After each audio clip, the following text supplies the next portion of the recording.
சிறகடி காசை அடுத்த வர எபிசோடில் பார்த்தீங்க அப்படின்னா, முத்து வந்து அவரோட சின்ன வயசு கதை எல்லாத்தையுமே மீனா கிட்ட சொல்லிட்டு இருக்காங்க.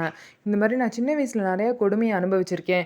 ஏதோ ஒரு சாமியார் வந்து எங்கள் அம்மா கிட்ட, இந்த மாதிரி உங்கள் 2வது பையன் உங்கள் வீட்டில் இருக்கனால உங்களே பார்த்துட்டு இருந்தா உங்கள் குடும்பத்துக்கே வந்து ஆபத்து, யாராவது ஒருத்தவங்க உயிர் போயிடும் அப்படின்லாம் சொல்லவும், எங்கள் அம்மா வந்து பயந்துக்கிட்டே என்னை பாட்டிக்கிட்ட விட்டுட்டாங்க.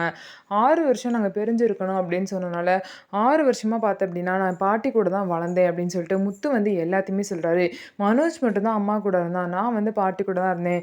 எவ்வளவோ சொல்லியும் என்னை விட்டுட்டு போயிட்டாங்க அப்படின்னு சொல்லிட்டு முத்து பார்த்தீங்கன்னா, அவங்க கஷ்டத்த எல்லாமே சொல்றாங்க. ஸோ இந்த நியூஸ்லாம் சொன்னதுக்கப்புறம் பார்த்தீங்க அப்படின்னா, முத்து வந்து இது மட்டும் இல்லாம சிறுவர் ஜெயிலுக்கும் போயிருக்காங்க. இதுக்கு பின்னாடி வந்து விஜயாவும், மனோஜ் தான் இருக்காங்க. ஸோ முத்து எதுக்காக சிறுவர் ஜெயிலுக்கு போனாரு? ஸோ என்ன காரணம்? அப்படி என்ன தப்பு செஞ்சாரு? இதுக்கு பின்னாடி யாரெல்லாம் இருக்காங்க? அப்படிங்கிறத இன்னும் வந்து முத்து சொல்லல.